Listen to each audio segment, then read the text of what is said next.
You cannot serve God and mammon. I repeat, you cannot serve God and mammon. Okay, Jesus, I will try, but it would help if I understood what the heck mammon is. So we begin with a dictionary lesson.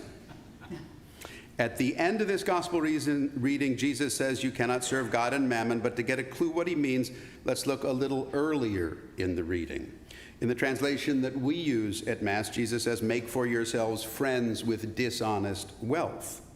But in the translation of the King James Bible, what he says is, and I say unto you, make for yourselves friends of the mammon of unrighteousness.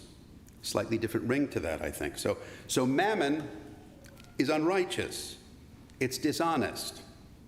This story itself is often referred to as the parable of the dishonest or the unjust steward. He's a guy who handled finances. So that word mammon has come to be associated with money that's been gained in a dishonest way. Unrighteous wealth, or maybe the pursuit of unrighteous wealth.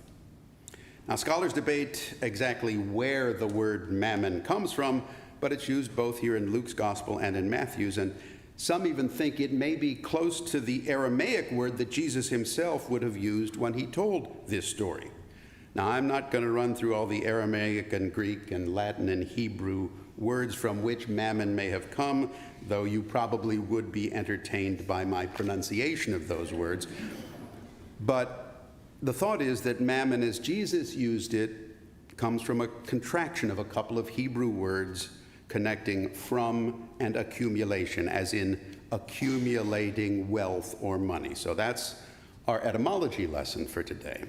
So when Jesus says mammon, he seems to be speaking of the pursuit of unrighteous money. But after he tells the story of what happened to this steward, Jesus goes on to tell his listeners that they should make friends with dishonest wealth, or as it says in the King James Bible, the mammon of unrighteousness.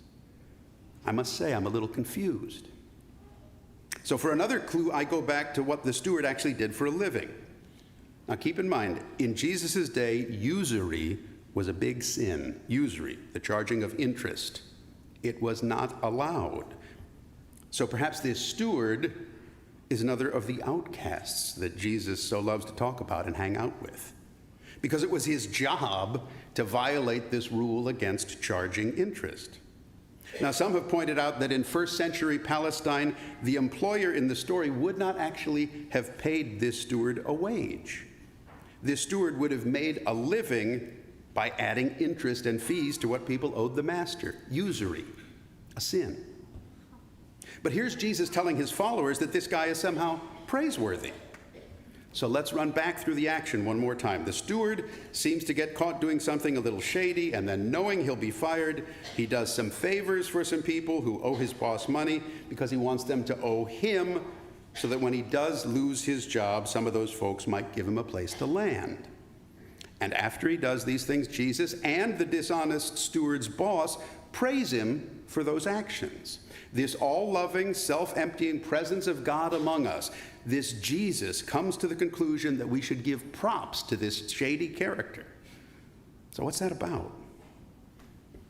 Well, I'm going to look back even further in the story. We call this the parable of the dishonest steward or the unjust steward, but when Jesus introduces the guy, he doesn't use those adjectives. He doesn't call him dishonest or bad. He simply says he was reported to his master for squandering the master's property. It's not clear whether the steward was stealing or whether he just had some bad luck. I mean, maybe he paid too much for a piece of land. Maybe he made loans to some people who couldn't pay back. Perhaps he borrowed some of his master's resources, betting on a sure thing before it fell through. Now, I'm not trying to make excuses. He certainly could have been dishonest.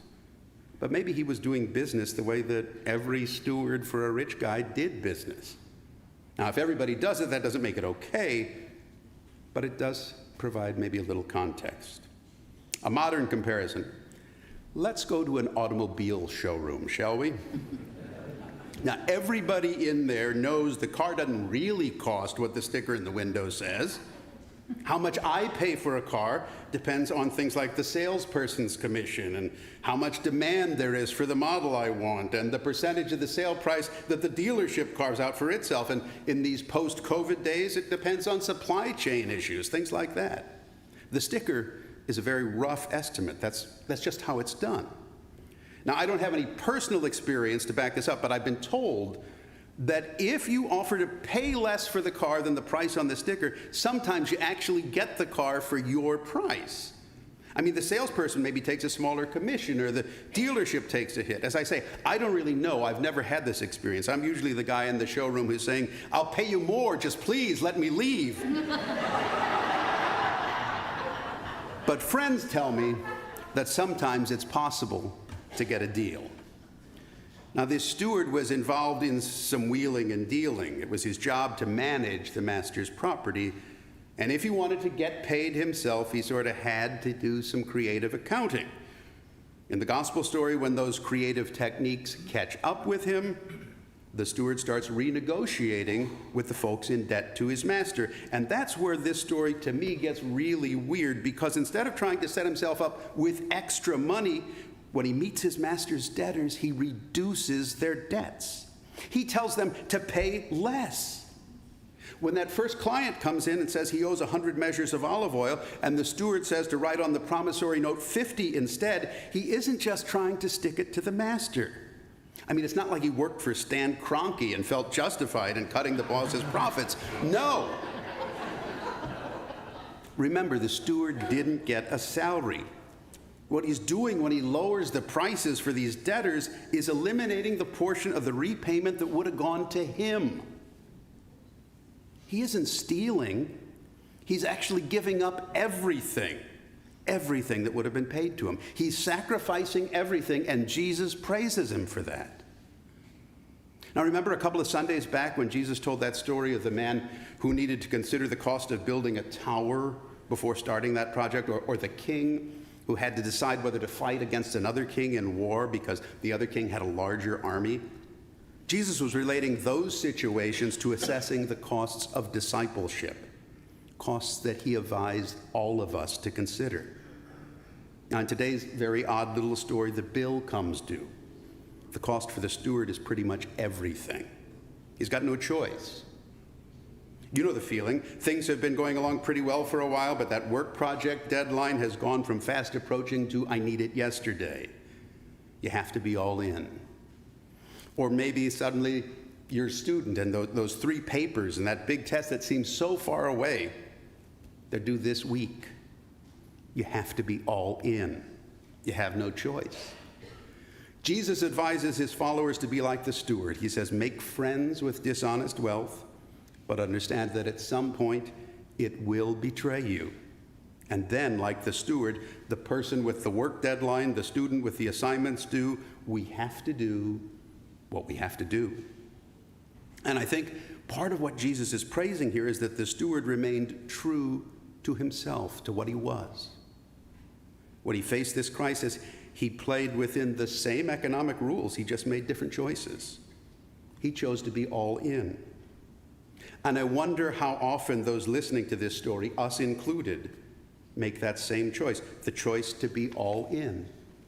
God or mammon.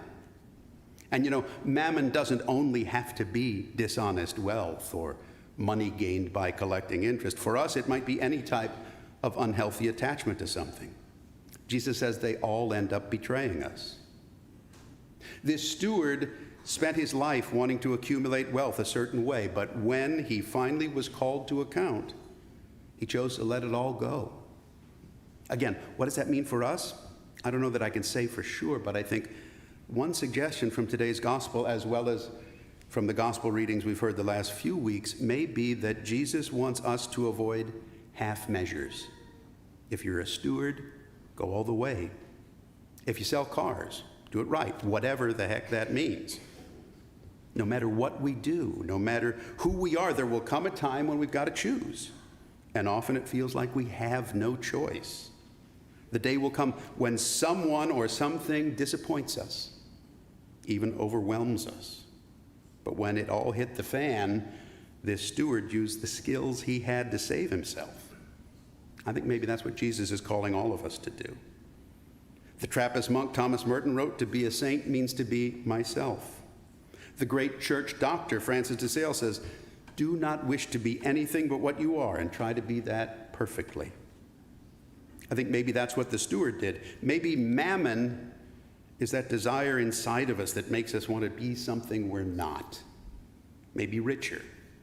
But maybe it's also we want to be taller, skinnier. We want to have 10,000 likes on Instagram. Whatever. That's not who most of us are. And sometimes it takes a bad experience to remind us. It takes something that makes us feel like the rug has been pulled out from under us. Like when the master says it's time to look at the books. When we're at that point, I think it's important to remember that God made us just as we are. And God doesn't make junk. When we choose God instead of choosing mammon, we don't change who we are, we embrace it. We accept ourselves as we are, and we bring ourselves to the very situation that knocked us for a loop.